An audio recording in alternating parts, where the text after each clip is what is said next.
तो सबसे पहले होगी आज की छोटी सी बात। आज की छोटी सी बात एक छोटी सी कहानी को लेकर है।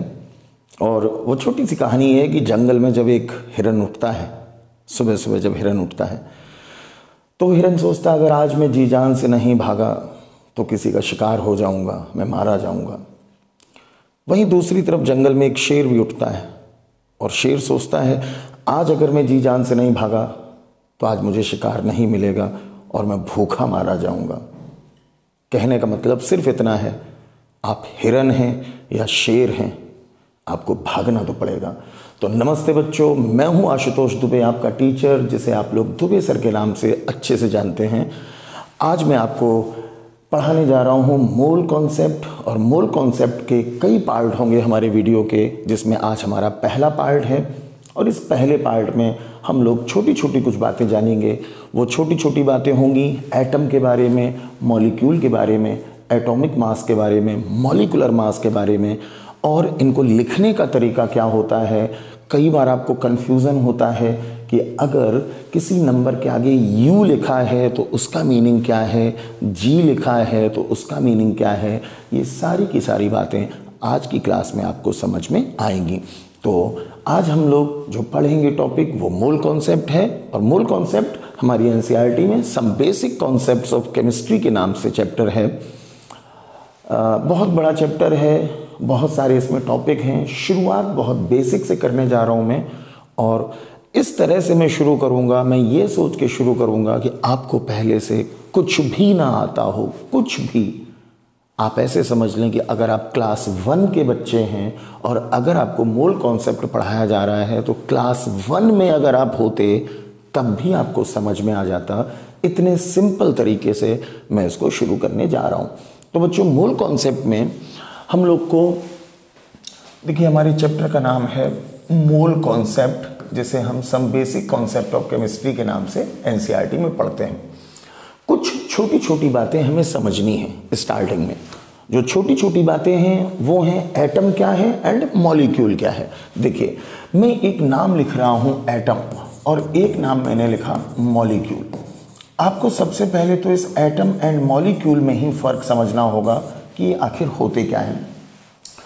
इसको आप एक बहुत सिंपल तरीके से समझिए। आप लोग जो पीरियोडिक टेबल पढ़ते हैं, पीरियोडिक टेबल में कोई भी एलिमेंट जिस तरह से लिखा होता है, अगर उसी तरह से कहीं पे लिखा मिले तो वो एटम है। मैं फिर बोलूं, मैंने क्या बोला? पीरियोडिक टेबल में आप लोग जिस तरह से देखते हो लिखा हुआ, अगर बिल्कुल उसी तरह से लिखा हुआ है तो वो एटम है। जैसे सपोज करिए मैं बात करूं ऑक्सीजन की। ऑक्सीजन पीरियोडिक टेबल में O इस तरह से लिखा होता है, कभी भी पीरियोडिक टेबल में O2 ऐसे लिखा हुआ नहीं मिलेगा, O3 ऐसे लिखा हुआ नहीं मिलेगा। पीरियोडिक टेबल में लिखा होता है O। इसका मतलब ये हुआ कि अगर ऑक्सीजन एटम की बात की जाए तो हम O के बारे में बात कर रहे हैं। जैसे मैं बोलूं सोडियम। जब आप पीरियोडिक टेबल देखते हो तो पीरियोडिक टेबल में जो सोडियम है वो आपको लिखा मिलता है Na।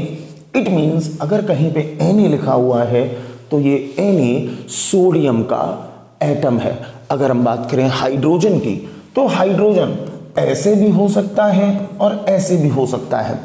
अब आपको ये सोचना है कि पीरियोडिक टेबल में, पीरियोडिक टेबल का मतलब अगर कोई बच्चा हिंदी मीडियम से है, आवर्त सारणी। अगर हम पीरियोडिक टेबल की बात करें तो पीरियोडिक टेबल में हाइड्रोजन इस तरह से लिखा होता है, पीरियोडिक टेबल में इस तरह से नहीं लिखा होता।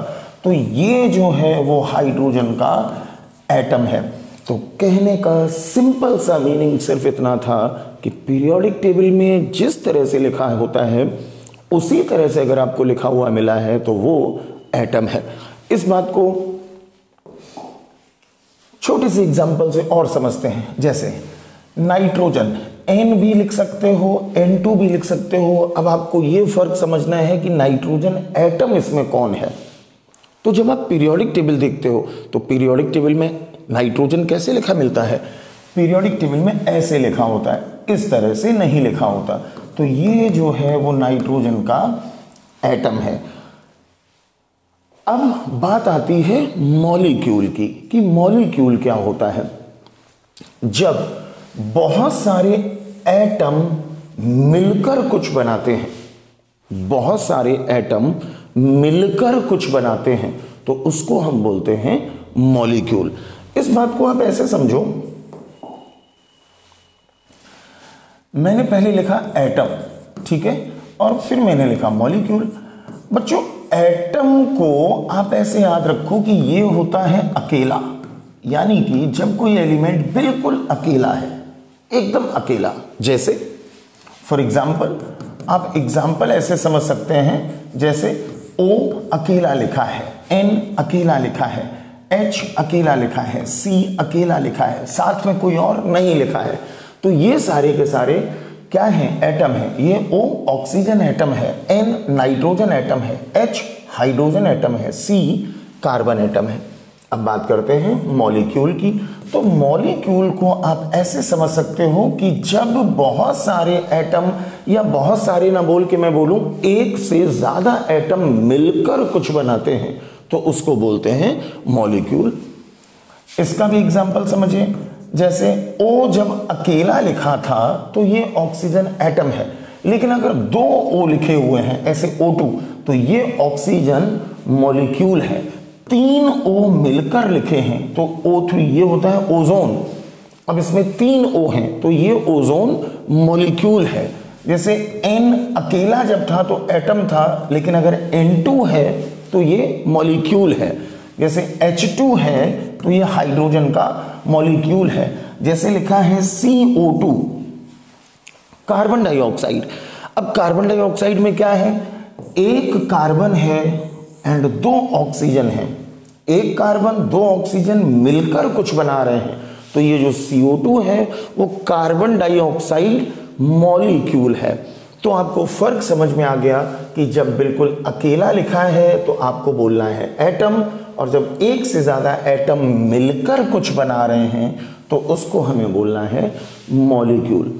अब एटम्स को लिखने का एक तरीका होता है, देखिए वो क्या तरीका होता है।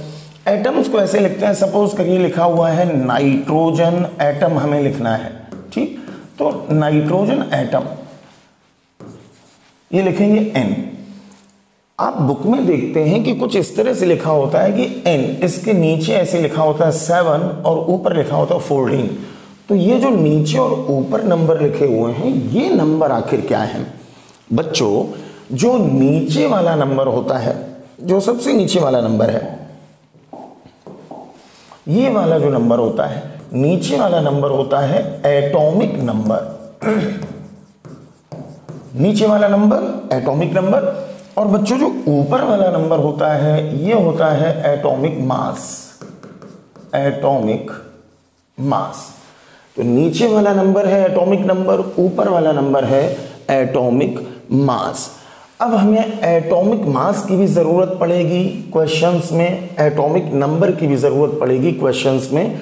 आपको पूरी पीरियोडिक टेबल की रटने की ज़रूरत नहीं है। कुछ 20-25 एलिमेंट्स हैं जो ज़्यादा पॉपुलर हैं, जो एग्ज़ाम में ज़्यादा पूछे जाते हैं, तो उनके atomic number and atomic mass आपको रटे हुए होने चाहिए। जैसे अगर मैं बात करूं ऑक्सीजन एटम की,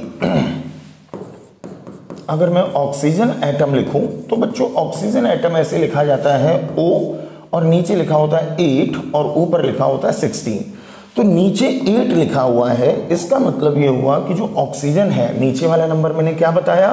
एटॉमिक नंबर।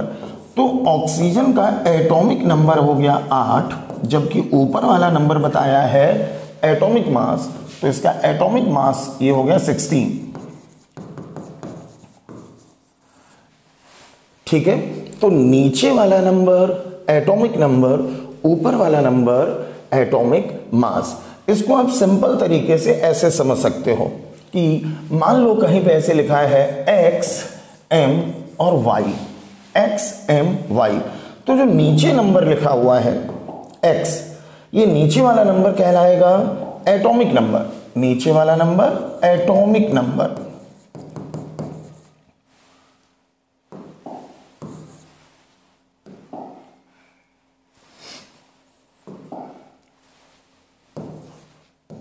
एटॉमिक नंबर, और जो ऊपर वाला नंबर है इसको हम बोलेंगे एटॉमिक मास, या आप इसको मास नंबर भी बोल सकते हो। अब ये जो एटॉमिक मास है इसके बारे में थोड़ी सी बातें अच्छे से क्लियर करनी है जहाँ पे आपको कन्फ्यूज़न रहता है। देखो बच्चों, एटॉमिक मास से कुछ बातें बहुत अच्छे से आपको क्लियर करनी है, समझिए ज़रा। जैसे सपोज करो ऐसे लिखा था 7 and 14, ठीक। तो ऊपर वाला नंबर जो है ये मैंने बताया ये होता है एटॉमिक मास। अब ये जो 14 है वो दो तरह से आपको क्वेश्चंस में लिखा हुआ मिल सकता है। दो तरह से ऐसे लिखा मिल सकता है, या तो ये जो 14 है ये आपको ऐसे लिखा मिलेगा 14U, या आपको लिखा मिलेगा 14 ग्राम।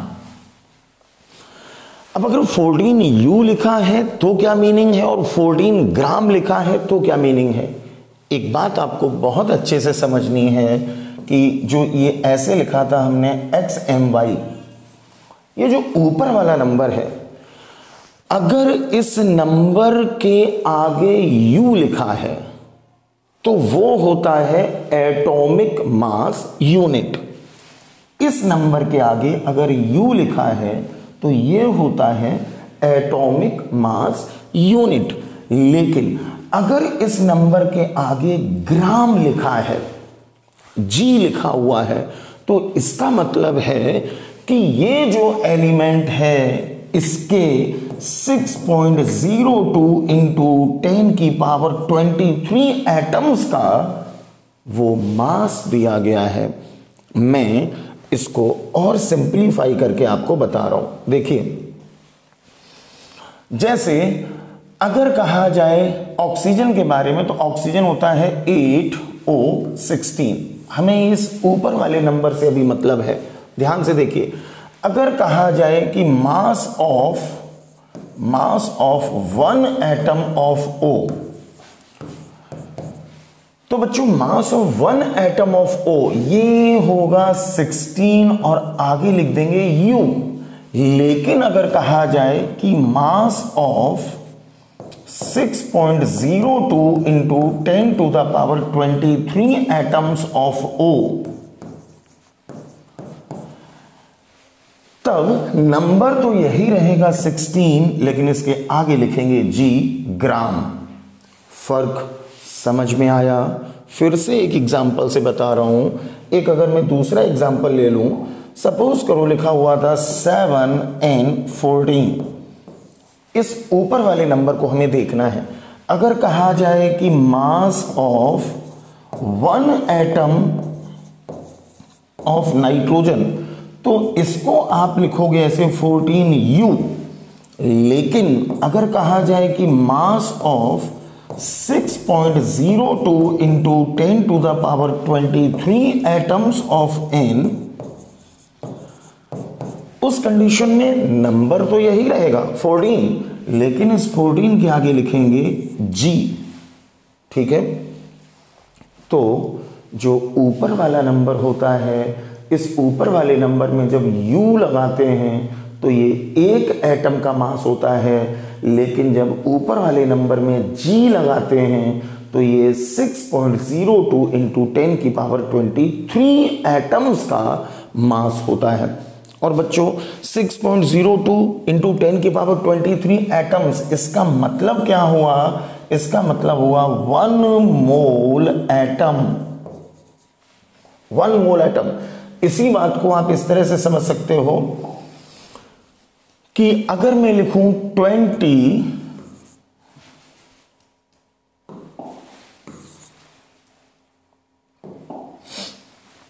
अगर मैं लिखूं 20 CA40, ठीक है। अब ये 20 CA40 ऐसे लिखा हुआ है, इसका मतलब ये हुआ कि mass of 1 atom of calcium, इसका आंसर होगा 40U। लेकिन अगर कहा जाए कि mass of 1 mole atoms of calcium, तो ये होगा 14 ग्राम। या आप इसी बात को ऐसे भी बोल सकते हो कि मास ऑफ 6.02 इंटू 10 की पावर 23 एटम्स ऑफ कैल्शियम, ये भी हो जाएगा 40 ग्राम। तो बात आपको अच्छे से अब समझ में आ जानी चाहिए कि जब ऊपर वाले नंबर में U लगाया तो केवल एक एटम का मास होता है, लेकिन ऊपर वाले नंबर में ही अगर G लगाया तो ये 1 मोल एटम्स, इसका मतलब हुआ कि ये 6.02 इंटू 10 की पावर 23 एटम्स का मास दिया गया है। यहां तक बात आपको अच्छे से समझ में आ गई होगी। अब आते हैं मॉलिक्यूल के ऊपर। मॉलिक्यूल क्या होता है? देखिए, मॉलिक्यूल मैं आपको बता चुका हूं कि जब एक से ज्यादा एटम्स आपस में मिलकर कुछ बनाते हैं तो उसको हम बोलते हैं मॉलिक्यूल। सपोज करिए लिखा हुआ है H2O वाटर, तो ये वाटर का एटम नहीं है, ये वाटर का मॉलिक्यूल है, क्योंकि इसमें 2 H एंड 1 O मिलकर इसको बना रहे हैं। ठीक, अब बच्चों हमें जो H2O है इसका मॉलिक्यूलर मास पता करना है। एक टर्म होता है मॉलिक्यूलर मास। ये मॉलिक्यूलर मास पता कैसे चलेगा? तो मॉलिक्यूलर मास पता करने के लिए आपको देखना होगा कि कौन कौन से एटम दिए गए हैं। इसमें एटम H है एंड O है। तो बच्चों H लिखा जाता है ऐसे 1H1 और एक इसमें है O लिखा जाता है 8O16। ठीक है, आपको क्या करना है? मॉलिक्यूलर मास निकालना है। तो देखिए, जब मॉलिक्यूलर मास निकालना होता है तो आपको ऊपर वाले नंबर जो हैं वो जोड़ने होते हैं। ये वाले नंबर, ऊपर वाले नंबर, ध्यान से देखिए। सबसे पहले है H में ऊपर वाला नंबर क्या है? 1। तो H में ऊपर वाला नंबर 1, लेकिन H 2 है, तो ये जो नीचे लिखा है इसका भी मल्टीप्लाई करना पड़ेगा, क्योंकि एक H के लिए 1 है तो 2 H के लिए 1 इंटू 2 हो गया, प्लस O के लिए ऊपर वाला नंबर है 16, इसको ऐड किया तो ये आया 2 प्लस 16, ऐड करने पर आया 18। जो बात अभी हमने एटम के केस में सीखी थी वही बात हमें मॉलिक्यूल के केस में भी अप्लाई करनी है। देखो बच्चों, ये आया 18। इस 18 का मीनिंग समझो क्या है? ये H2O के लिए हमने जो मॉलिक्यूलर मास ऐसे 18 निकाला, इस 18 का मतलब है कि अगर कहा जाए कि mass of 1 molecule of H2O, तो आपको लिखना है 18U। लेकिन अगर कहा जाए कि mass of 6.02 into 10 to the power 23 molecules of H2O, तो ये बच्चों आपको बताना है 18 ग्राम। 18 ग्राम 1 मॉलिक्यूल के लिए बोला जाए तो आपको लिखना है U, लेकिन अगर 6.02 into 10 to the power 23 molecules के लिए बोला जाए तो आपको लिखना है 18 ग्राम। बच्चों 6.02 इंटू 10 की पावर 23 यही क्या होता है? 1 मोल होता है। तो आप बोल सकते हो कि मास ऑफ 1 मोल H2O, तो मास ऑफ 1 मोल H2O ये हो जाएगा 18 ग्राम। पूरी की पूरी बात आपको अच्छे से समझ में अब आ गई होगी। एक नेक्स्ट एग्जांपल से इसको और क्लियर करते हैं। जैसे सपोज करिए नेक्स्ट एग्जांपल हमारे पास है CO2 और हमें CO2 के बारे में पता करना है, मॉलिक्यूलर मास पता करना है। ठीक है, CO2 में कार्बन आया एंड ऑक्सीजन आया। बच्चों जो कार्बन है ये ऐसे लिखा जाता है 6C12 और जो ऑक्सीजन है ये लिखा जाता है 8O16। हमें पता करना है मॉलिक्यूलर मास। तो मॉलिक्यूलर मास के लिए मैंने आपसे बोला है कि ऊपर वाले नंबर्स को आपको ऐड करना है। जरा ऊपर वाले नंबर देखिए क्या क्या है। कार्बन में ऊपर वाला नंबर है 12, जबकि उसके बाद है O। ऑक्सीजन में ऊपर वाला नंबर है 16। ठीक, तो कार्बन में ऊपर वाला नंबर हो गया 12 प्लस ऑक्सीजन में ऊपर वाला नंबर हो गया 16। अब एक ऑक्सीजन के लिए 16 है, ऑक्सीजन 2 है, तो इस वाले 2 का मल्टीप्लाई करना पड़ेगा। ऐसा ही हमने H2O के एग्जाम्पल में भी किया था। जरा ऐड करते हैं तो ये आया 12 प्लस 16 इंटू 2 32, ऐड करने पर आया 44। अब इस 44 को लिखने का तरीका समझिए, बस एक एग्जाम्पल से ही पूरी बात अच्छे से समझ में आपको आ जाएगी। 44 जो आया है इसका मतलब समझिए, अगर कहा जाए mass of 1 molecule of CO2, mass of 1 molecule of CO2, तो बच्चों आपको बताना है 44U, ये होता है 44U एटॉमिक मास यूनिट। लेकिन अगर कहा जाए कि mass of 6.02 into 10 to the power 23 molecules of CO2, तो नंबर तो यही रहेगा 44, लेकिन इसके आगे लिख देंगे G यानी कि ग्राम। इसी बात को आप ऐसे भी बोल सकते हो 6.02 into 10 to the power 23 molecules का मतलब होता है 1 मोल। आप इसी बात को बोल सकते हो कि mass of 1 mole of CO2, तो ये हो जाएगा 44 ग्राम। तो मुझे लगता है कि अब आपको इतनी बात अच्छे से समझ में आ गई होगी कि U कब लिखना है, G कब लिखना है। प्रैक्टिस के लिए जरा मैं 1-2 क्वेश्चंस करवा रहा हूं। प्रैक्टिस के लिए सपोज करिए लिखा हुआ है 11Na23। अब सोडियम में ऊपर वाला नंबर 23 है, इस 23 के आगे U लगाएंगे तो मीनिंग अलग होगा, इस 23 के आगे G यानी कि ग्राम लगाएंगे तो मीनिंग अलग हो जाएगा। देखो बच्चों कैसे मीनिंग होगा, इस 23 से आप बोलेंगे कि मास ऑफ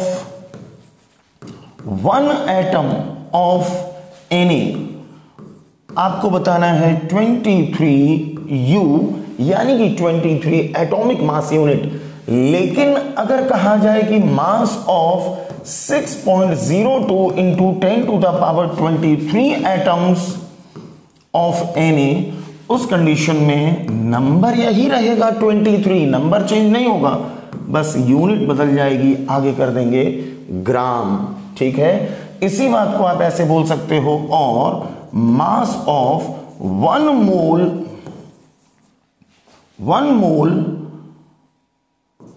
Na, ये हो जाएगा 23 ग्राम। जरा यहीं पे एक दूसरा एग्जांपल ले लेते हैं मॉलिक्यूल के लिए, ये तो एटम ले लिया। अगला एग्जांपल सपोज करो कि हमने ले लिया NH3 अमोनिया। अब NH3 में जरा समझिए, N होता है 7N14 और H होता है 1H1। N में ऊपर वाला नंबर है 14, H में ऊपर वाला नंबर है 1। हमें ऊपर वाले नंबर ही जोड़ने हैं जब मॉलिक्यूलर मास निकालते हैं, ऊपर वाले नंबर जोड़ने हैं। N में ऊपर वाला नंबर है 14 प्लस H में ऊपर वाला नंबर है 1, लेकिन H 3 है, तो इस 3 का मल्टीप्लाई आपको करना पड़ेगा।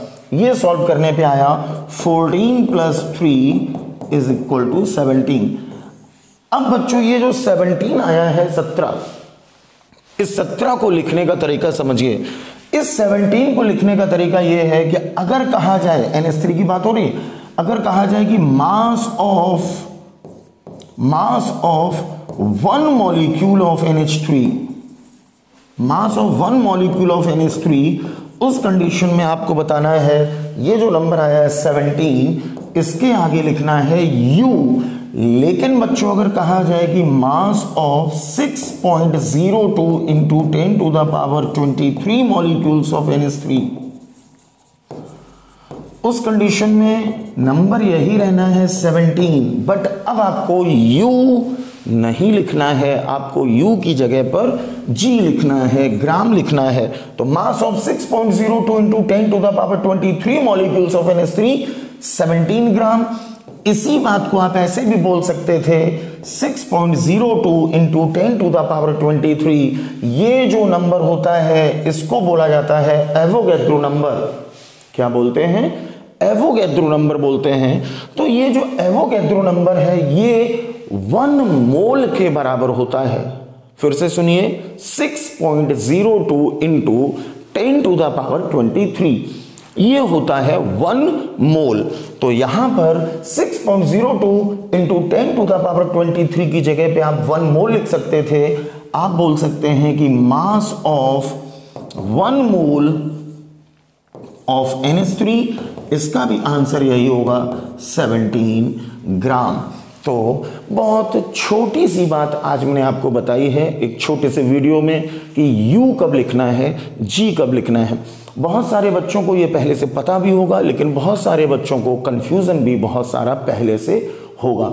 तो आज की क्लास के बाद आपको इसमें कोई कंफ्यूजन नहीं रखना है। ध्यान रखिए, अगर एटम है तो U लिखा है तो 1 एटम का मास है, G लिखा है तो 6.02 into 10 to the power 23 atoms का मास है।